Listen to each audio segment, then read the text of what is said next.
ਵਾਹਿਗੁਰੂ ਜੀ ਕਾ ਖਾਲਸਾ ਵਾਹਿਗੁਰੂ ਜੀ ਕੀ ਫਤਿਹ। TVT4 ਦੇ ਸਾਰੇ ਦਰਸ਼ਕ ਤੇ ਸਰੋਤੇ ਜਿਹੜੇ ਇਸ ਵਕਤ ਸਾਡੇ ਨਾਲ ਨਾਰਥ ਅਮਰੀਕਾ ਦੇ ਵਿੱਚੋਂ ਜੁੜੇ ਹੋਏ ਆ ਜਾਂ ਫਿਰ ਸੋਸ਼ਲ ਮੀਡੀਆ ਦੇ ਰਾਹੀਂ ਦੁਨੀਆ ਭਰ ਦੇ ਵਿੱਚ ਸਾਨੂੰ ਦੇਖ ਰਹੇ ਆ, ਮੈਂ ਅਮਰਵੀਰ ਸਿੰਘ ਆਪ ਸਭ ਦਾ ਅੱਜ ਇਸ ਗੁਫ਼ਤਗੂ ਪ੍ਰੋਗਰਾਮ ਦੇ ਵਿੱਚ ਤਹਿ ਦਿਲੋਂ ਸਵਾਗਤ ਕਰਦਾ।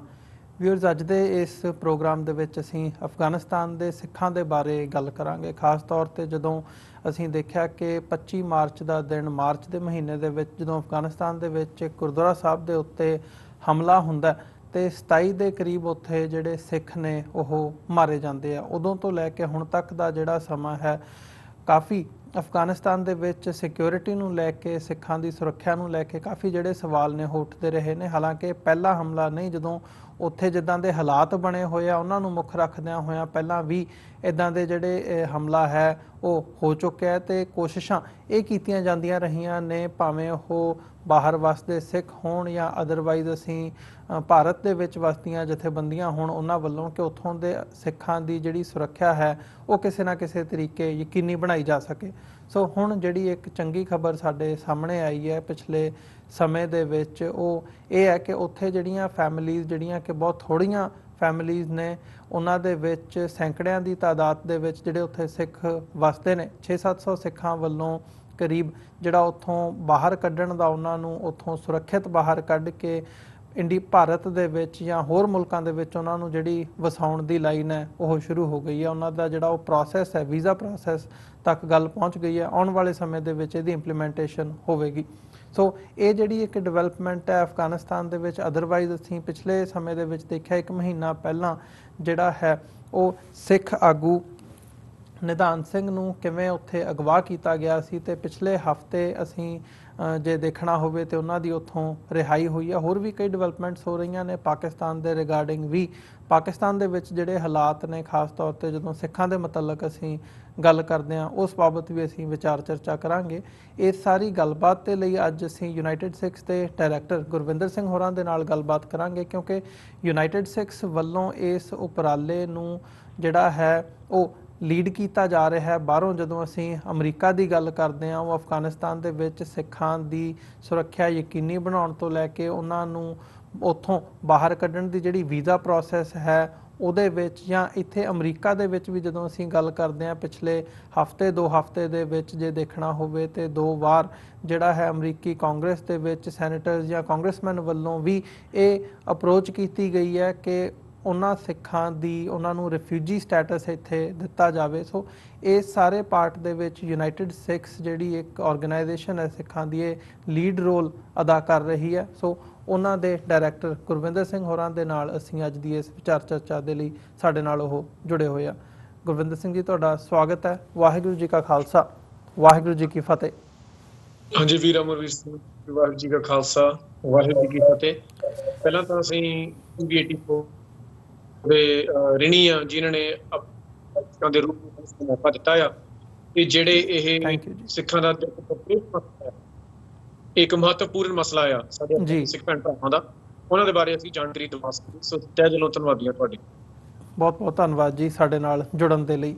ਤੇ ਅਫਗਾਨਿਸਤਾਨ ਦੀ ਡਿਵੈਲਪਮੈਂਟ ਤੋਂ ਹੀ ਸ਼ੁਰੂ ਕਰੀਏ। ਜਦੋਂ ਮਾਰਚ ਮਹੀਨੇ ਦੇ ਵਿੱਚ ਸਾਡੇ ਸਾਹਮਣੇ ਦੁਖਦਾਈ ਖਬਰ ਆਈ ਸੀ, ਉਹਦੇ ਤੋਂ ਬਾਅਦ ਯੂਨਾਈਟਿਡ ਸਿੱਖਸ ਇਸ ਸਾਰੇ ਪਾਰਟ ਨੂੰ ਲੈ ਕੇ ਲਗਾਤਾਰ ਰਾਬਤੇ ਦੇ ਵਿੱਚ ਸੀ ਉੱਥੋਂ ਦੇ ਸਿੱਖਾਂ ਦੇ ਨਾਲ, ਤੇ ਕੋਸ਼ਿਸ਼ ਇਹੀ ਸੀ ਕਿ ਉਹਨਾਂ ਦੀ ਸੁਰੱਖਿਆ ਯਕੀਨੀ ਬਣਾਈ ਜਾ ਸਕੇ, ਉਹਨਾਂ ਨੂੰ ਉੱਥੋਂ ਬਾਹਰ ਕੱਢਿਆ ਜਾ ਸਕੇ। ਸੋ ਹੁਣ ਜਿਹੜੇ ਉੱਥੇ, ਮੈਂ ਥੋੜ੍ਹੇ ਜਿਹੇ ਹਾਲਾਤ ਵੀ ਤੁਹਾਡੇ ਕੋਲੋਂ ਜਾਣਨਾ ਚਾਹੂੰਗਾ ਵੀ ਉੱਥੇ ਅਫਗਾਨਿਸਤਾਨ ਦੇ ਵਿੱਚ ਹਾਲਾਤ ਕੀ ਨੇ, ਜਿਹੜੇ ਪਰਿਵਾਰ, ਸਿੱਖ ਪਰਿਵਾਰ ਉੱਥੇ ਰਹਿ ਰਹੇ ਨੇ ਉਹਨਾਂ ਦੇ ਅੱਜ ਦੀ ਡੇਟ ਦੇ ਵਿੱਚ, ਤੇ ਜਿਹੜੀ ਉਹਨਾਂ ਨੂੰ ਉੱਥੋਂ ਬਾਹਰ ਕੱਢਣ ਦੀ ਪ੍ਰੋਸੈਸ ਹੈ ਉਸ ਬਾਬਤ ਵੀ ਤੁਹਾਡੇ ਕੋਲੋਂ ਮੈਂ ਜ਼ਰੂਰ ਅਪਡੇਟ ਚਾਹੂੰਗਾ। ਹਾਂਜੀ ਭਾਈ, ਬਿਲਕੁਲ।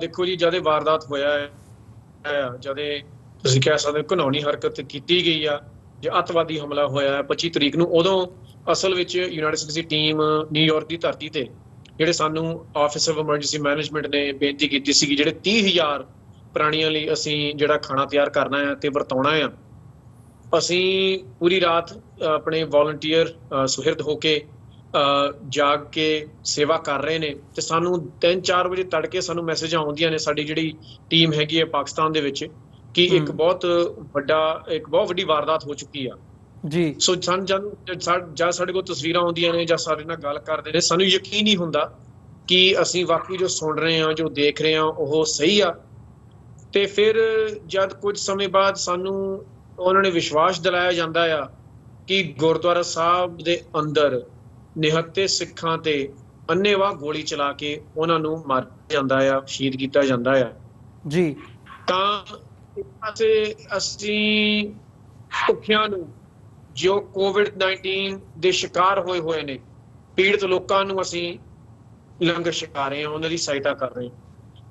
ਦੂਏ ਪਾਸੇ ਅਫਗਾਨਿਸਤਾਨ ਦੀ ਧਰਤੀ ਤੇ ਗੁਰਦੁਆਰਾ ਹਰਰਾਏ ਸਾਹਿਬ ਜੀ ਦੇ ਵਿੱਚ ਜਿਹੜੀ ਆਪਣੀ ਸਿੱਖ ਬਰਾਦਰੀ ਆ, ਉਹ ਅਰਦਾਸ ਕਰ ਰਹੀ ਆ ਕਿ ਜਿਹੜੇ ਕੋਵਿਡ-19 ਦਾ ਕਹਿਰ ਜਿਹਦੇ ਵਿੱਚ ਪੂਰੀ ਦੁਨੀਆ ਲਪੇਟੀ ਗਈ ਸੀ, ਕਿ ਉਹਦਾ ਛੁਟਕਾਰਾ ਮਿਲ ਸਕੇ ਜੀ। ਤੇ ਉਹ ਅਰਦਾਸ ਕਰਨ ਦੇ ਦਰਮਿਆਨ ਦੇਖੋ ਕਿ ਇਹ ਜਿਹੜੇ ਤੁਸੀਂ ਕਹਿ ਸਕਦੇ ਹੋ ਗਿੱਦੜ ਹੋ ਗਏ, ਇਹ ਕਾਇਰ ਹੋ ਗਏ, ਇਹਨਾਂ ਨੇ ਅੰਨ੍ਹੇਵਾਹ ਗੋਲੀ ਚਲਾ ਕੇ ਸਾਡੇ ਕੌਮ ਦੇ ਹੀਰਿਆਂ ਨੂੰ ਮਾਰ ਮੁਕਾਇਆ।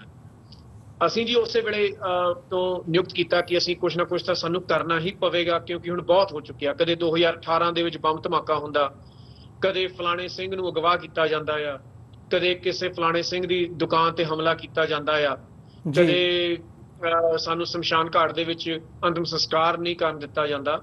ਸੋ ਇਹ ਅਸੀਂ ਦੇਖਦੇ ਹਾਂ ਕਿ ਕਈ ਸਾਲਾਂ ਤੋਂ ਇਹ ਮੁਸ਼ਕਲਾਵਾਂ ਦਾ ਸਾਹਮਣਾ ਕਰਨਾ ਪੈ ਰਿਹਾ ਸਾਡੀ ਕੌਮ ਨੂੰ। ਯੂਨਾਈਟਿਡ ਸਟੇਟਸ ਨੇ ਜਦੋਂ 2018 ਦਾ ਜਲਾਲਾਬਾਦ ਵਿੱਚ ਧਮਾਕਾ ਹੋਇਆ, ਆਪਣਾ ਹਿਊਮਨ ਰਾਈਟਸ ਕਾਉਂਸਲ ਦੇ ਵਿੱਚ ਅਸੀਂ ਆਪਣੀ ਗੱਲ ਪੇਸ਼ ਕੀਤੀ। 2019 ਦੇ ਵਿੱਚ ਯੂਨੀਵਰਸਲ ਪੀਰੀਓਡਿਕ ਰਿਵਿਊ ਦੇ ਵਿੱਚ ਯੂਨਾਈਟਿਡ ਨੇਸ਼ਨਸ ਦੇ ਵਿੱਚ ਜਿਹੜਾ ਅਫਗਾਨਿਸਤਾਨ ਵਿੱਚ ਕੀ ਕਾਰਿਆਕ੍ਰਮ ਹੋ ਰਿਹਾ ਆ, ਘੱਟ ਗਿਣਤੀਆਂ ਨਾਲ ਕੀ ਵਰਤਾਰਾ ਹੋ ਰਿਹਾ ਆ, ਉਹ ਪੇਸ਼ ਕੀਤੀ। 2019 ਦੇ ਵਿੱਚ ਆਪਣੇ ਜਿਹੜਾ ਕੈਨੇਡਾ ਦੀ ਸੰਸਦ ਵਿੱਚ, ਪਾਰਲੀਮੈਂਟ ਦੇ ਵਿੱਚ ਇੱਕ ਮੋਸ਼ਨ ਲਿਆਇਆ ਜਾਂਦਾ ਆ।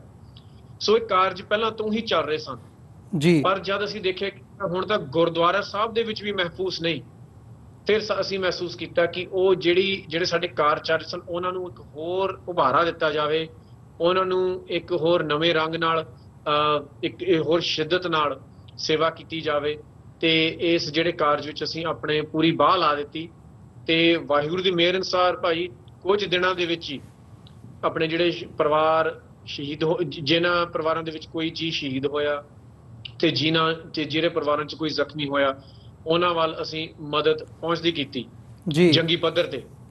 ਕਿਉਂਕਿ ਇੱਕ ਮੈਂ ਹੋਰ ਚੀਜ਼ ਕਹਾਂਗਾ, ਅਫਗਾਨਿਸਤਾਨ ਦੀ ਧਰਤੀ ਜਾਂ ਅਫਗਾਨਿਸਤਾਨ ਦਾ ਦੇਸ਼ ਇਹੋ ਜਿਹਾ ਆ ਕਿ ਉੱਥੇ ਪਹੁੰਚਣਾ ਹੀ ਬਹੁਤ ਮੁਸ਼ਕਿਲ ਆ। ਉੱਥੇ ਤੁਸੀਂ ਫੋਨ ਵੀ ਕਰਦੇ ਹੋ ਤੇ ਅਕਸਰ ਫੋਨ ਕੱਟੇ ਜਾਂਦੇ ਨੇ, ਤੇ ਰਾਬਤਾ ਵੀ ਉੱਥੇ ਕਿਸੇ ਨਾਲ ਰੱਖਣਾ ਕੋਈ ਬੜਾ ਸੌਖਾ ਨਹੀਂ ਹੈ ਜੀ। ਪਰ ਕਿਉਂਕਿ ਸਾਡੀ ਸੰਸਥਾ ਦੇ ਵਾਹਿਗੁਰੂ ਦੀ ਮਿਹਰ ਦੇ ਨਾਲ ਇੰਨੇ ਸਾਲ ਹੋ ਗਏ, 20 ਸਾਲ ਹੋ ਗਏ ਆਪਣੇ ਤੁਸੀਂ ਕਹਿ ਸਕਦੇ ਹੋ ਸੇਵਾ ਕਰਦਿਆਂ ਨੂੰ। ਸਾਡੇ ਚੈਪਟਰਸ ਪੂਰੀ ਦੁਨੀਆ ਦੇ ਵਿੱਚ ਹਨ, ਸਾਡੇ ਨੌਜਵਾਨ ਸੇਵਾਦਾਰ ਪੂਰੀ ਦੁਨੀਆ ਵਿੱਚ ਹਨ। ਸੋ ਉਹਨਾਂ ਨੇ ਪਹੁੰਚ ਕਰਕੇ ਇਹ ਸੇਵਾ ਨਿਭਾਈ ਜੀ। ਤੇ ਉਸ ਤੋਂ ਬਾਅਦ ਅਸੀਂ ਇਹ ਨਜਿੱਠਿਆ ਕਿ ਹੁਣ ਦੇਖੋ ਕਿ ਸਭ ਤੋਂ ਜ਼ਿਆਦਾ ਕੀਮਤੀ ਸਾਨੂੰ ਆਪਣੀ ਕੌਮ ਦੇ ਹੀਰਿਆਂ ਦੀ ਜਾਨ ਆ, ਕਿ ਉਹਨਾਂ ਨੂੰ ਕਿਵੇਂ ਬਚਾਇਆ ਜਾਵੇ। ਤੇ ਉਹਦੇ ਲਈ ਅਸੀਂ ਹਰ ਹੀਲਾ ਅਪਣਾਇਆ। ਪਰ ਕੋਵਿਡ-19 ਦਾ ਕਹਿਰ ਇੱਕ ਪਾਸੇ, ਆਵਾਜਾਈ ਬੰਦ ਆ, ਦੁਕਾਨਾਂ ਬੰਦ ਨੇ, ਆਪਣੇ ਤੁਸੀਂ ਕਹਿ ਸਕਦੇ ਸਰਕਾਰੀ ਦਫ਼ਤਰ ਬੰਦ ਨੇ। ਫਿਰ ਕੀ ਕੀਤਾ ਜਾ ਸਕਦਾ ਸੀ? ਅਸੀਂ ਇਹ ਕੀਤਾ ਜਿੱਥੇ ਸਾਡੇ ਵੀਰ, ਕਿਉਂਕਿ ਜੀ ਇੱਕ ਹੋਰ ਮੈਂ ਚੀਜ਼ ਕਹਾਂਗਾ, ਜੇ ਸਾਡੇ ਪਰਿਵਾਰ ਨੇ ਨਾ, ਤਕਰੀਬਨ 125 ਪਰਿਵਾਰ ਨੇ ਅਫਗਾਨਿਸਤਾਨ ਦੇ ਵਿੱਚ, ਪੂਰੇ ਅਫਗਾਨਿਸਤਾਨ ਦੇ ਵਿੱਚ ਜੀ, 650-700 ਦੇ ਵਿਚਾਲੇ ਗਿਣਤੀ ਆ। ਆਪਣੇ ਸ਼ਹਿਰ ਹੈਗੇ ਨੇ ਗਜ਼ਨੀ, ਜਲਾਲਾਬਾਦ ਅਤੇ ਕਾਬਲ, ਜਿਹੜੇ ਜ਼ਿਆਦਾਤਰ ਪਰਿਵਾਰ ਰਹਿ ਚੁੱਕੇ ਨੇ ਨਾ ਅਫਗਾਨਿਸਤਾਨ ਵਿੱਚ, ਕਿਉਂਕਿ ਲੱਖਾਂ ਦੇ ਹਿਸਾਬ ਨਾਲ ਗਿਣਤੀ ਸੀ 30, 35, 40 ਸਾਲ ਪਹਿਲਾਂ। ਸੋ ਜਿਨ੍ਹਾਂ ਕੋਲ ਸਾਧਨ ਸੀਗੇ, ਜਿਨ੍ਹਾਂ ਕੋਲ ਜ਼ਰੀਆ ਸੀਗਾ, ਉਹ ਤਾਂ ਅਫਗਾਨਿਸਤਾਨ ਚੋਂ ਬਾਹਰ, ਕੋਈ ਕੈਨੇਡਾ ਆ ਗਿਆ, ਕੋਈ ਅਮਰੀਕਾ ਆ ਗਿਆ, ਕੋਈ ਇੰਗਲੈਂਡ ਆ ਗਿਆ, ਕੋਈ ਇੰਡੀਆ ਚਲਿਆ ਗਿਆ, ਕੋਈ ਹੋਰ ਦੇਸ਼ਾਂ ਵਿੱਚ ਜਿਹਨਾਂ ਆਪਣਾ ਬਸੇਰਾ ਉਹਨਾਂ ਨੇ ਕਰ ਲਿਆ।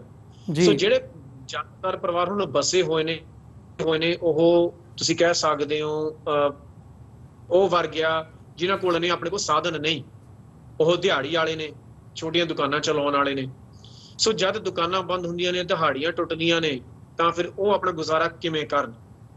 ਉਹਨਾਂ ਕੋਲ ਜਿਹੜੇ ਸਾਧਨ ਹੈਗੇ ਨੇ, ਉਹਨਾਂ ਕੋਲ ਕੋਈ ਜ਼ਰੀਆ ਨਹੀਂ ਹੁੰਦਾ। ਫਿਰ ਅਸੀਂ ਇਹ ਮਹਿਸੂਸ ਕੀਤਾ ਕਿ ਹੁਣ ਇੱਕ ਸਾਰੇ ਜਿਹੜੇ ਵੀ ਆਪਣੇ ਅਫਗਾਨੀ ਸਿੱਖ ਭੈਣ ਭਰਾ ਹੈਗੇ ਨੇ, ਕੁਝ ਆਪਣੇ ਹਿੰਦੂ ਵੀਰ ਨੇ, ਕਿ ਉਹਨਾਂ ਇੱਕ ਪਹੁੰਚ ਕੀਤੀ ਜਾਵੇ ਤੇ ਉਹਨਾਂ ਨੂੰ ਵੀ ਮਾਇਆ ਦੇ ਤੌਰ ਤੇ ਸਹਾਇਤਾ ਕੀਤੀ ਜਾਵੇ। ਕਿਉਂਕਿ ਪਰਿਵਾਰਾਂ ਨੇ ਖਾਣਾ ਪੀਣਾ ਆ, ਬੱਚਿਆਂ ਦੀ ਦੇਖਭਾਲ ਕਰਨੀ ਆ, ਪਰਿਵਾਰ ਚਲਾਉਣਾ ਆ। ਜੀ ਚਲੋ ਆਪਣੇ ਕਈ ਪਰਿਵਾਰ ਗੁਰਦੁਆਰਿਆਂ ਵਿੱਚ ਆਪਣਾ ਆਪਣੇ ਆਪ ਨੂੰ ਸੁਰੱਖਿਅਤ ਮਹਿਸੂਸ ਕਰਨ ਲਈ ਉਹਨਾਂ ਨੇ ਗੁਰਦੁਆਰਾ ਸਾਹਿਬ ਵੱਲ ਚਾਲੇ ਪਾਏ ਸਨ। ਤੇ ਅਸੀਂ ਨਾਲ ਦੀ ਨਾਲ ਇਹ ਮਹਿਸੂਸ ਕੀਤਾ ਕਿ ਦੇਖੋ ਅਸੀਂ ਚਾਹੇ ਇਹਨਾਂ ਨੂੰ ਜੇ ਖਾਣਾ ਵੀ ਦਿੰਦੇ ਆ, ਜੇ ਪੀਣ ਲਈ ਵੀ ਕੁਝ ਦਿੰਦੇ ਆ, ਜੇ ਦਵਾਈਆਂ ਵੀ ਦਿੰਦੇ ਆ, ਇਹ ਸਭ ਕੁਝ ਬੇਕਾਰ ਆ ਜੇ ਇਹ ਮਹਿਫੂਜ਼ ਨਾ ਹੋਣ। ਸੋ ਅਸੀਂ ਜਿਹੜੀ ਸਾਡੀ ਐਡਵੋਕੇਸੀ ਦੀ ਟੀਮ ਆ, ਨਾਲ ਦੀ ਨਾਲ United States the office of religious freedom ਜੀ ਉਹਨਾਂ ਨਾਲ ਰਾਬਤਾ ਰੱਖ ਕੇ, ਸੈਮ ਬਰਾਊਨਬੈਕ ਐਂਬੈਸਡਰ ਹਨ, ਉਹਨਾਂ ਨਾਲ ਰਾਬਤਾ ਰੱਖ ਕੇ ਇਹ ਕਿਹਾ ਕਿ ਦੇਖੋ ਜੀ ਹੁਣ ਤਾਂ ਕਦੇ ਸਾਨੂੰ ਦੁਕਾਨਾਂ 'ਚ ਮਾਰਿਆ ਜਾਂਦਾ, ਕਦੇ ਸਾਨੂੰ ਸੜਕਾਂ ਤੇ ਨਿਸ਼ਾਨਾ ਬਣਾਇਆ ਜਾਂਦਾ, ਹੁਣ ਤਾਂ ਸਾਡੇ ਗੁਰਦੁਆਰਿਆਂ ਦੇ ਵਿੱਚ ਆ ਕੇ ਸਾਨੂੰ ਮਾਰਿਆ ਗਿਆ। ਜੀ ਕਿ ਸੁਰੱਖਿਆ ਦੀ ਜ਼ਿੰਮੇਵਾਰੀ ਅਮਰੀਕਾ ਦੀ ਬਣਦੀ ਆ, ਕਿਉਂਕਿ ਜਦ ਅਮਰੀਕਾ ਨੇ ਸੰਧੀ ਕੀਤੀ ਹੈ ਤਾਲਿਬਾਨ ਦੇ ਨਾਲ ਤੇ ਇਹ ਕਿਹਾ ਕਿ ਚਲੋ ਜੀ ਅਸੀਂ ਹੁਣ ਦੇਸ਼ ਛੱਡ ਕੇ ਭੱਜ ਜਾਣਾ ਆ ਅਫਗਾਨਿਸਤਾਨ, ਕਿ ਉਹਦੇ ਤੋਂ ਬਾਅਦ ਉਹਨਾਂ ਨੂੰ ਸ਼ਹਿ ਮਿਲੀ ਆ ਕਿ ਹੁਣ ਇੱਥੇ ਖੁੱਲੀ ਛੁੱਟ ਹੈਗੀ ਹੈ, ਜੋ ਮਰਜ਼ੀ ਕਰੋ। ਸੋ ਅਸੀਂ ਕਿਹਾ ਤੁਸੀਂ ਵੀ ਆਪਣੀ ਜ਼ਿੰਮੇਵਾਰੀ ਸੰਭਾਲੋ ਤੇ ਸਮਝੋ। ਤੇ ਉਹਦੇ ਕੁਝ ਦਿਨਾਂ ਦੇ ਵਿੱਚ ਚਲੋ ਉਹਦਾ ਨਤੀਜਾ ਹੈ ਜਾਂ ਨਹੀਂ, ਪਰ ਇਹ ਗੱਲ ਉਹਨਾਂ ਦੇ ਕੰਨੀ ਜ਼ਰੂਰ ਪੈ ਗਈ ਤੇ ਗੁਰਦੁਆਰਿਆਂ ਸਾਹਿਬ ਦੇ ਅੱਗੇ ਵੀ ਜਿਹੜੀ ਸਰਕਾਰ ਵੱਲੋਂ ਸੈਨਾ ਤੈਨਾਤ ਕੀਤੀ ਜਾਂਦੀ ਆ, ਗੁਰਦੁਆਰੇ ਸਾਹਿਬ ਦੇ ਜਿਵੇਂ ਤੁਸੀਂ ਕਹਿ ਸਕਦੇ ਹੋ ਦਾਇਰੇਕਾਰ ਦੇ ਵਿੱਚ ਆਪਣੇ ਟੈਂਕ ਵੀ ਲਿਆਏ ਜਾਂਦੇ ਨੇ ਕਿ ਉਹ ਪੂਰੀ ਸੁਰੱਖਿਆ ਦੇ ਨਾਲ ਆਪਣਾ ਬੰਦੋਬਸਤ ਕਰ ਸਕਣ ਤੇ ਜਿਹੜੇ ਆਪਣੇ ਸਿੱਖ ਭੈਣ ਭਰਾ ਹੈਗੇ ਨੇ ਉਹ ਇਹ ਨਾ ਮਹਿਸੂਸ ਕਰਨ ਕਿ ਉਹ ਇਕੱਲੇ ਨੇ। ਜੀ ਸੋ ਇਹ ਭਾਜੀ ਇਹ ਐਡਵੋਕੇਸੀ ਵੀ ਨਾਲ ਦੀ ਨਾਲ ਚੱਲਣੀ ਪੈਂਦੀ ਆ, ਕਿਉਂਕਿ ਦੇਖੋ ਜੇ ਕਿਸੇ ਵੀ ਦੇਸ਼ ਨਾਲ ਅਸੀਂ ਸਾਂਝ ਪਾਉਣੀ ਆ, ਗੱਲਬਾਤ ਕਰਨੀ ਆ, ਕੋਈ ਤੌਰ ਤਰੀਕੇ ਉਹਨਾਂ ਨੂੰ ਸਮਝਾਉਣੇ ਨੇ ਜਾਂ ਉਹਨਾਂ ਵਿਉਂਤਬੰਦੀ ਉਹਨਾਂ ਤੋਂ ਕਰਾਉਣੀ ਆ, ਜਾਂ ਆਪਣੇ ਪੈਂਤਰੇ ਕੀ ਹੋਣੇ ਨੇ, ਉਹ ਐਡਵੋਕੇਸੀ ਤੋਂ ਬਿਨਾਂ ਹੋਣਾ ਨਹੀਂ। ਕਿ ਉਹਨਾਂ ਦੀ ਸਰਕਾਰ ਨਾਲ ਗੱਲ ਕਰਨੀ, ਉਹਨਾਂ ਨੂੰ ਜੇ ਦਸਤਾਵੇਜ਼ ਦੇਣੇ, ਚਾਹੇ ਉਹ ਯੂਨਾਈਟਿਡ ਨੇਸ਼ਨਸ ਹੋਵੇ ਜਿਹੜਾ ਆਪਣਾ ਹੋ ਗਿਆ ਰੈਪਟਾਰਸ ਹੋ ਗਏ ਯੂਨਾਈਟਿਡ ਨੇਸ਼ਨਸ ਦੇ, ਚਾਹੇ ਉਹ ਹਾਈ ਕਮਿਸ਼ਨ ਆਫ ਰੈਫਿਊਜੀਜ਼ ਹੋਣ ਜਾਂ high commission of human rights ਹੋਣ, ਉਹਨਾਂ ਵੱਲ ਵੀ ਕੁਝ ਦਿਨਾਂ ਦੇ ਵਿੱਚ ਹੀ ਅਸੀਂ ਬਾਕੀ ਕੁਝ ਸੰਸਥਾਵਾਂ ਨਾਲ ਸਾਂਝ ਪਾ ਕੇ, ਚਾਹੇ ਉਹ ਵਰਲਡ ਸਿੱਖ ਪਾਰਲੀਮੈਂਟ ਹੋਵੇ, ਈਸਟ ਕੋਸਟ ਕੋਆਰਡੀਨੇਸ਼ਨ ਕਮੇਟੀ ਹੋਵੇ, ਅਮਰੀਕਨ ਗੁਰਦੁਆਰਾ ਪ੍ਰਬੰਧਕ ਕਮੇਟੀ ਹੋਵੇ, ਤੇ ਹੋਰ ਜਿਹੜੀਆਂ ਸਿੱਖ ਸੰਸਥਾਵਾਂ ਨੇ ਜਿਹੜੀਆਂ ਮਹਿਸੂਸ ਕਰਦੀਆਂ ਨੇ ਕਿ ਇਹ ਸਾਡੇ ਸਿੱਖ ਭੈਣ ਭਰਾ, ਇਹਨਾਂ ਨੂੰ ਇਕੱਲੇ ਨਹੀਂ ਛੱਡਿਆ ਜਾ ਸਕਦਾ, ਇਹਨਾਂ ਦੀ ਬਾਂਹ ਫੜਨੀ ਪਵੇਗੀ, ਤੇ ਕਾਫੀ ਸੰਸਥਾਵਾਂ ਨੇ ਇਹਦੇ ਵਿੱਚ ਯੋਗਦਾਨ ਪਾਇਆ। ਤੇ ਯੂਨਾਈਟਿਡ ਸਟੇਟਸ ਨੇ ਦੀ ਅਗਵਾਈ ਕਰਕੇ ਯੂਨਾਈਟਿਡ ਨੇਸ਼ਨਸ ਵਿੱਚ ਵੀ ਅਸੀਂ ਪੱਤਰ ਦਰਜ ਕਰਵਾਏ ਨੇ, ਆਸਟ੍ਰੇਲੀਅਨ ਮਿਨਿਸਟਰ ਤੋਂ ਵੀ ਅਸੀਂ ਦਰਜ ਕਰਵਾਏ ਨੇ, ਆਪਣੇ ਅਮਰੀਕਨ ਸਿੱਖ ਕਾਕਸ ਕਮੇਟੀ ਦੇ ਨਾਲ ਸਾਂਝ ਪਾ ਕੇ ਜਿਹੜੇ 26 ਕਾਂਗਰਸਮੈਨ ਨੇ ਜੋ ਆਪਣੇ ਸਿੱਖ ਕਾਕਸ ਦੇ ਨੇ, ਮਾਈਕ ਜੇਰੋਮੈਂਡੀ ਹੈਗਾ ਆ ਉਹਨਾਂ ਦਾ, ਤੁਸੀਂ ਚੇਅਰ ਹੈਗਾ ਆ ਉਹਨਾਂ ਵੱਲੋਂ, ਤੇ 26 ਜਿਹੜੇ ਕਾਂਗਰਸਮੈਨ ਨੇ ਉਹਨਾਂ ਨੇ ਵੀ ਕਾਫੀ ਹੱਦ ਤੱਕ ਹਾਂ ਦਾ ਨਾਰਾ ਮਾਰਿਆ ਆ ਬਿਲਕੁਲ ਅਫਗਾਨੀ ਸਿੱਖ ਭੈਣ ਭਰਾਵਾਂ। ਇਹ ਕਾਫੀ ਵੱਡੇ ਪੱਧਰ ਤੇ ਤੁਸੀਂ ਕਹਿ ਸਕਦੇ ਹੋ ਕਿ ਦੇਸ਼ਾਂ ਨਾਲ ਸਾਂਝ, ਯੂਨਾਈਟਿਡ ਨੇਸ਼ਨਸ ਨਾਲ ਸਾਂਝ, ਅਤੇ ਜਿਹੜਾ ਸਿੱਧਾ ਰਾਬਤਾ ਆ, ਸਿੱਧੀ ਮਾਇਆ ਆ, ਜਾਂ ਸਿੱਧਾ ਤੁਸੀਂ ਕਹਿ ਸਕਦੇ ਹੋ ਸਹਾਇਤਾ ਹੈਗੀ ਆ, ਉਹ ਵੀ ਪਹੁੰਚਾਉਣ ਦਾ ਕਾਰਜ ਕੀਤਾ ਆ। ਕਿਉਂਕਿ ਇਹ ਸਾਰਾ ਕੁਝ ਹੀ ਕਰਨਾ ਪੈਂਦਾ। ਦੇਖੋ ਜੇ ਅਸੀਂ ਸਹਾਇਤਾ ਤੱਕ ਸੀਮਤ ਰਹਿ ਜਾਈਏ ਤੇ ਉਹ ਕਿਤੇ ਹੋਰ ਬਸ ਨਾ ਸਕਣ, ਉਹ ਵੀ ਅਧੂਰਾ ਹੁੰਦਾ ਆ। ਪਰ ਜੇ ਅਸੀਂ ਸਿਰਫ ਆਉਣ ਦੀ ਗੱਲ ਕਰੀਏ ਤੇ ਉਹਨਾਂ ਦੀ ਸਿੱਧੇ ਤੌਰ ਤੇ ਮਦਦ ਨਾ ਕਰੀਏ ਤਾਂ ਉਹ ਵੀ ਅਧੂਰਾ ਹੋ ਜਾਂਦਾ ਆ। ਤੇ ਨਾਲ ਅਮਰਵੀਰ ਸਿੰਘ ਜੀ ਵੀ ਬੇਨਤੀ ਕਰਾਂਗੇ ਕਿ ਜਿਹੜੇ ਆਪਣੇ ਗੁਰਧਾਮ ਨੇ ਅਫਗਾਨਿਸਤਾਨ ਦੇ ਵਿੱਚ, ਕਿਉਂਕਿ ਦੇਖੋ ਇਹ ਨਾ ਹੋਵੇ ਕਿ ਅਸੀਂ ਸਾਰੇ ਅਫਗਾਨੀ ਸਿੱਖ ਉੱਥੋਂ ਚਾਲੇ ਪਾ ਜਾਣ ਤੇ ਜਿਹੜੇ ਸਾਡੇ ਚਰਨ ਛੋਹ ਗੁਰਦੁਆਰਾ ਸਾਹਿਬ ਨੇ ਜਿੱਥੇ ਸਾਡੇ ਗੁਰੂ ਸਾਹਿਬ ਗਏ ਨੇ, ਜੋ ਸਾਡਾ ਇੱਕ ਵਡਮੁੱਲਾ ਇਤਿਹਾਸ ਆ, ਕਿ ਫਿਰ ਉਹ ਨਾ ਹੋਵੇ ਕਿ ਉਹ ਬੰਜਰ ਹੋ ਜਾਣ। ਸੋ ਉਹਨਾਂ ਦਾ ਵੀ ਖਿਆਲ ਕਿਵੇਂ ਰੱਖਿਆ ਜਾਵੇ। ਯੂਨਾਈਟਿਡ ਨੇਸ਼ਨਸ ਦੀ ਹੈਰੀਟੇਜ ਜਿਵੇਂ ਆਰਗੇਨਾਈਜੇਸ਼ਨ ਦੇ ਨਾਲ, UN ਹੈਰੀਟੇਜ ਦੇ ਨਾਲ ਸਾਂਝ ਪਾਉਣੀ, ਅਫਗਾਨੀ ਸਰਕਾਰ ਨਾਲ ਸਾਂਝ ਪਾਉਣੀ, ਜਾਂ ਹੋਰ ਜਿਹੜੀਆਂ ਹੈਰੀਟੇਜ ਦੇ ਨਾਲ ਸੰਬੰਧਿਤ, ਕੰਜ਼ਰਵੇਸ਼ਨ ਦੇ ਨਾਲ ਸੰਬੰਧਿਤ ਤੁਸੀਂ ਕਹਿ ਸਕਦੇ ਹੋ ਸੰਸਥਾਵਾਂ ਹਨ ਜਾਂ ਇੱਕ ਢਾਂਚੇ ਹਨ, ਉਹਨਾਂ ਨਾਲ ਵੀ ਸਾਂਝ ਪਾ ਕੇ ਕਿ ਉਹਨਾਂ ਦਾ ਵੀ ਖਿਆਲ ਰੱਖਿਆ ਜਾਵੇ। ਇਹ ਨਾ ਹੋਵੇ ਕਿ ਅਸੀਂ ਆਪਣਾ ਇਤਿਹਾਸ ਹੀ ਉੱਥੇ ਗਵਾ ਜਾਈਏ ਜਾਂ ਮਤਲਬ ਉਹ ਢਹਿ ਢੇਰੀ ਹੋ ਜਾਣ ਕਿਉਂਕਿ ਉਹਨਾਂ ਦੀ ਨਿਗਰਾਨੀ ਨਾ ਕੋਈ ਰੱਖ ਸਕੇ। ਬਿਲਕੁਲ, ਇਹ ਇੱਕ ਬੜਾ ਵੈਲਿਡ ਪੁਆਇੰਟ ਹੈ ਵੀ ਜਿਹੜਾ ਉੱਥੇ ਗੁਰਦੁਆਰਾ ਸਾਹਿਬ ਨੇ, ਜੇ ਉੱਥੋਂ ਸਾਰੇ ਹੀ ਸਿੱਖ ਵਾਪਸ ਆ ਜਾਂਦੇ ਆ ਜਾਂ ਨਿਕਲ ਜਾਂਦੇ ਆ ਉੱਥੋਂ, ਤੇ ਉਹਨਾਂ ਦੀ ਸਾਂਭ ਸੰਭਾਲ ਕਿਵੇਂ ਹੋਵੇਗੀ। ਸੋ ਆਉਣ ਵਾਲੇ ਸਮੇਂ ਦੇ ਵਿੱਚ ਵੀ ਇਹਦੇ ਤੇ ਤੁਹਾਡੇ ਕੋਲੋਂ ਅਪਡੇਟ ਲੈਂਦੇ ਰਹਾਂਗੇ। ਪਰ ਜੇ ਅਫਗਾਨਿਸਤਾਨੀ ਸਿੱਖਾਂ ਦੀ ਗੱਲ ਕਰਨੀ ਹੋਵੇ, ਹੁਣ ਅਗਲੀ ਪ੍ਰੋਸੈਸ ਕੀ ਹੈ? ਜਿਹੜਾ ਉਹਨਾਂ ਦਾ ਵੀਜ਼ਾ ਪ੍ਰੋਸੈਸ ਚੱਲ ਰਿਹਾ ਹੈ ਜਾਂ ਉਹਨਾਂ ਨੂੰ ਉੱਥੋਂ ਕੱਢਣ ਦੀ, ਸੁਰੱਖਿਅਤ ਹੋਰ ਥਾਵਾਂ ਤੇ ਲਿਜਾਣ ਦੀ ਲਾਈਨ ਹੈ, ਉਹ ਕਿੱਥੇ ਕੁ ਖਲੋਤੀ ਹੈ? ਸਾਰਿਆਂ ਦਾ ਉੱਥੇ ਪ੍ਰਬੰਧ ਭਾਰਤ ਜਾਣ ਦਾ ਕੀਤਾ ਜਾ ਰਿਹਾ ਹੈ ਜਾਂ ਜਿਹੜੀਆਂ ਬਾਹਰੋਂ ਕੋਸ਼ਿਸ਼ਾਂ ਹੋ ਰਹੀਆਂ ਨੇ, ਇੱਥੇ ਅਮਰੀਕਾ, ਕੈਨੇਡਾ ਜਾਂ ਹੋਰ ਮੁਲਕਾਂ ਦੇ ਵਿੱਚ ਵੀ ਉਹਨਾਂ ਦੇ ਜਾਣ ਦਾ ਪ੍ਰਬੰਧ ਕੀਤਾ ਜਾ ਰਿਹਾ ਹੈ, ਉਹ ਹੁਣ ਕਿੱਧਰ ਨੂੰ ਜਾ ਰਹੀ ਹੈ ਗੱਲ? ਹਾਂਜੀ, ਸੋ ਅਮਰਵੀਰ ਸਿੰਘ ਜੀ, ਸਾਡੀ ਜਿਹੜੀ ਸਾਂਝ ਹੈਗੀ ਹੈ ਜਿਹੜੇ ਵੱਖਰੇ ਦੇਸ਼ਾਂ ਦੇ ਵਿੱਚ, ਉਹ ਚੱਲ ਰਹੀ ਆ, ਗੱਲਬਾਤ ਚੱਲ ਰਹੀ ਆ। ਇਹ ਕੋਵਿਡ ਦੇ ਕਾਰਨ ਆਮਣੇ ਸਾਹਮਣੇ ਮੁਲਾਕਾਤਾਂ ਘੱਟ ਹੋ ਰਹੀਆਂ ਨੇ, ਸਕਾਈਪ ਦੇ ਰਾਹੀਂ ਜਾਂ ਜ਼ੂਮ ਦੇ ਰਾਹੀਂ ਹੀ ਹੋ ਰਹੀਆਂ ਨੇ।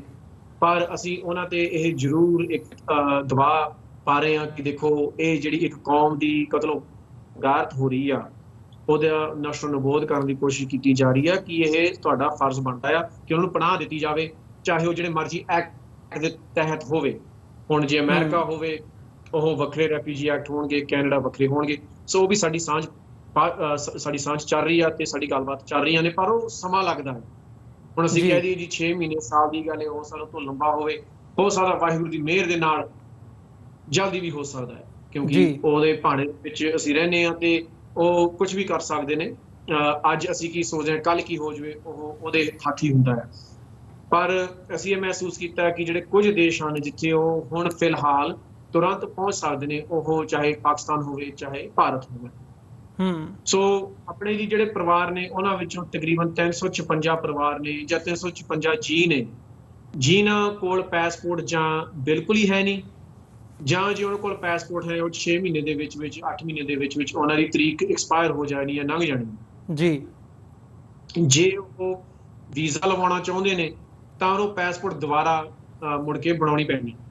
ਸੋ ਅਸੀਂ ਉਹ ਜਿਹੜੇ 356 ਜਿਹੜੇ ਜੀ ਨੇ, ਉਹਨਾਂ ਦੀ ਪੈਸਪੋਰਟ ਬਣਾਉਣ ਦੇ ਵਿੱਚ, ਡਾਕੂਮੈਂਟੇਸ਼ਨ ਤਿਆਰ ਕਰਨ ਦੇ ਵਿੱਚ ਉਹਨਾਂ ਦੀ ਸਹਾਇਤਾ ਕਰ ਰਹੇ ਹਾਂ ਤੇ ਉਹ ਚੱਲ ਰਿਹਾ ਆ।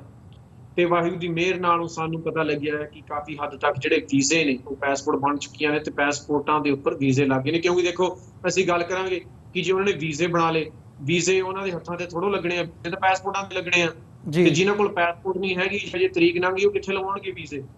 ਸੋ ਇਹ ਕਾਫੀ ਜਿਹੜੇ ਕੰਮ ਚੱਲ ਰਹੇ ਨੇ ਜੰਗੀ ਪੱਧਰ ਤੇ, ਵਾਹਿਗੁਰੂ ਦੀ ਮਿਹਰ ਦੇ ਨਾਲ ਯੂਨਾਈਟਿਡ ਸਟੇਟਸ ਨੇ ਇਹਦੇ ਵਿੱਚ ਯੋਗਦਾਨ ਪਾਇਆ ਜੀ ਪੂਰਾ। ਸੋ ਉਹ ਸਾਰੇ ਜਿਹੜੇ ਸਾਡੇ ਭੈਣ ਭਰਾ ਜਿਨ੍ਹਾਂ ਕੋਲ ਨਹੀਂ ਡਾਕੂਮੈਂਟ ਸੀਗੀਆਂ ਜਾਂ ਨਹੀਂ ਪੈਸਪੋਰਟ ਸੀਗੀਆਂ, ਉਹ ਵੀ ਉਹ ਜਿਹੜੀ ਮੁਸ਼ਕਿਲ ਘੜੀ ਦੇ ਵਿੱਚੋਂ ਲੰਘਾਉਣ ਲਈ ਉਹ ਵੀ ਪੈਸਪੋਰਟਾਂ ਦਾ ਬੰਦੋਬਸਤ ਕੀਤਾ ਜਾ ਰਿਹਾ ਆ, ਉਹ ਸਹਾਇਤਾ ਕੀਤੀ ਜਾ ਰਹੀ ਆ। ਤੇ ਉਹਨਾਂ ਦੇ ਉੱਪਰ ਹੁਣ ਵੀਜ਼ੇ ਲੱਗ ਕੇ ਉਹਨਾਂ ਨੇ ਜੀ ਆਉਣਾ ਆ ਭਾਰਤ ਦੇ ਵਿੱਚ। ਤਕਰੀਬਨ ਉਹਨਾਂ ਦੇ ਪਰਿਵਾਰ ਜ਼ਿਆਦਾਤਰ ਦਿੱਲੀ ਵਿੱਚ ਹੀ ਵੱਸਦੇ ਨੇ, ਜਿਹੜੇ ਅਫਗਾਨੀ ਸਿੱਖ ਨੇ।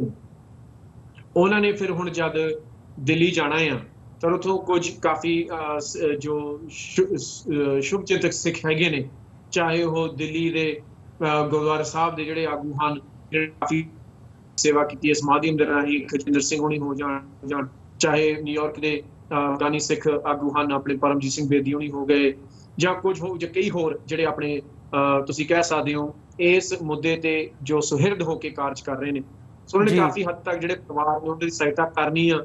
ਯੂਨਾਈਟਿਡ ਸਟੇਟਸ ਨੂੰ ਵੀ ਇਹ ਪਹੁੰਚ ਕੀਤੀ ਗਈ ਕਿ ਜੀ ਤਕਰੀਬਨ 28 ਪਰਿਵਾਰ ਨੇ ਜਿਨ੍ਹਾਂ ਨੂੰ ਸਹਾਇਤਾ ਦੀ ਹੋਰ ਜ਼ਰੂਰਤ ਹੈ, ਕਿਉਂਕਿ ਤਕਰੀਬਨ ਬਾਕੀਆਂ ਦਾ ਬੰਦੋਬਸਤ ਹੋ ਚੁੱਕਿਆ ਸੀ ਕਿ ਚਾਹੇ ਉਹ ਦਿੱਲੀ ਗੁਰਦੁਆਰਾ ਪ੍ਰਬੰਧਕ ਕਮੇਟੀ ਨੇ ਉਹਨਾਂ ਨੂੰ ਸਰਾਂ ਦੇ ਵਿੱਚ ਵਸਾਉਣਾ ਆ, ਕੁਝ ਸਮੇਂ ਲਈ ਉਹਨਾਂ ਨੂੰ ਉੱਥੇ ਲੈ ਕੇ ਆਉਣਾ ਆ।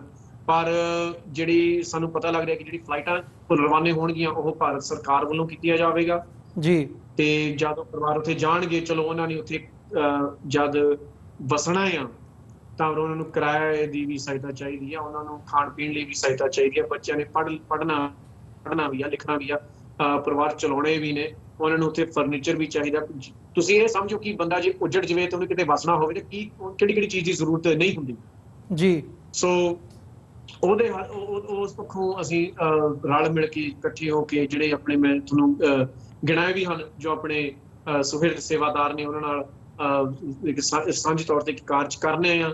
ਤੇ ਯੂਨਾਈਟਿਡ ਸਟੇਟਸ ਨੇ ਬੀੜਾ ਚੁੱਕਿਆ ਕਿ ਜਿਹੜੇ ਇਹ ਯੂਨਾਈਟਿਡ ਸਟੇਟਸ ਨੇ ਕਾਰਜ ਕਰਨ ਦੇ ਵਿੱਚ ਇਹ ਕਹਿ ਸਕਦੇ ਹੋ ਤੁਸੀਂ ਕਿ ਇਹ ਉਦਮ ਕਰਨਾ ਆ ਕਿ ਉਹ ਜਿਹੜੇ ਪਰਿਵਾਰ ਨੇ ਸ਼ਾਇਦ ਉਹਨਾਂ ਦੀ ਜਿਹੜਾ ਫਰਨੀਚਰ ਹੈਗਾ ਆ, ਉਹਦੇ ਵਿੱਚ ਅਸੀਂ ਵੱਧ ਚੜ ਕੇ ਯੋਗਦਾਨ ਆਪਣਾ ਪਾ ਸਕੀਏ ਤੇ ਸਾਂਝ ਪਾ ਸਕੀਏ। ਤੇ ਸਾਡੀ ਦਿੱਲੀ ਟੀਮ ਦੇ ਨਾਲ ਵੀ ਗੱਲਬਾਤ ਹੋ ਚੁੱਕੀ ਆ। ਸੋ ਜਦ ਇਹ ਅਫਗਾਨੀ ਪਰਿਵਾਰ ਉੱਥੇ ਪਹੁੰਚਣਗੇ ਤਾਂ ਫਿਰ ਉਹਨਾਂ ਦਾ ਪੂਰਨ ਤੌਰ ਤੇ ਉਹਨਾਂ ਦਾ ਸਵਾਗਤ ਵੀ ਕੀਤਾ ਜਾਵੇਗਾ, ਉਹਦੀ ਸਹਾਇਤਾ ਵੀ ਕੀਤੀ ਜਾਵੇਗੀ। ਪਰ ਇੱਕ ਮੈਂ ਹੋਰ ਬੇਨਤੀ ਕਰਾਂਗਾ ਅਮਰਵੀਰ ਭਾਜੀ ਕਿ ਕਿਉਂਕਿ ਜਦ ਨਾ ਕੋਈ ਕਿਸੇ ਕਾਰਜ ਦੇ ਵਿੱਚ ਵੜਦਾ ਆ ਤੇ ਉਸ ਦੇ ਵਿੱਚ ਆਪਣਾ ਯੋਗਦਾਨ ਪਾਉਂਦਾ ਆ ਤੇ ਗੱਲਾਂ ਵਿੱਚੋਂ ਗੱਲਾਂ ਨਿਕਲਦੀਆਂ ਨੇ, ਜੀ ਸੋ ਸਾਨੂੰ ਪਤਾ ਲੱਗੇ ਕਿ ਜਿਹੜੀ ਅਫਗਾਨੀ ਸਿੱਖ ਆਪਣੇ ਭੈਣ ਭਰਾ ਹੈਗੇ ਨੇ, ਇਹ ਕਈ ਸਾਲਾਂ ਤੋਂ ਕਿਤੇ ਨਾ ਕਿਤੇ ਵਸਣ ਦੀ ਕੋਸ਼ਿਸ਼ ਕਰ ਰਹੇ ਨੇ, ਜਾਂ ਕਿਤੇ ਨਾ ਕਿਤੇ ਧੱਕੇ ਖਾ ਰਹੇ ਨੇ, ਜਾਂ ਕਿਤੇ ਨਾ ਕਿਤੇ ਇਹ ਆਪਣੇ ਆਪ ਨੂੰ ਮਹਿਸੂਸ ਕਰ ਰਹੇ ਨੇ ਕਿ ਕੋਈ ਸਾਡੀ ਸਹਾਇਤਾ ਨਹੀਂ ਕਰ ਰਿਹਾ। ਚਾਹੇ ਉਹ ਸਾਨੂੰ ਜੀ ਦੇਖ ਕੇ ਕਿ ਯੂਨਾਈਟਿਡ ਸਟੇਟਸ ਜੰਗੀ ਪੱਧਰ ਤੇ ਸੇਵਾ ਕਰ ਰਿਹਾ ਆ।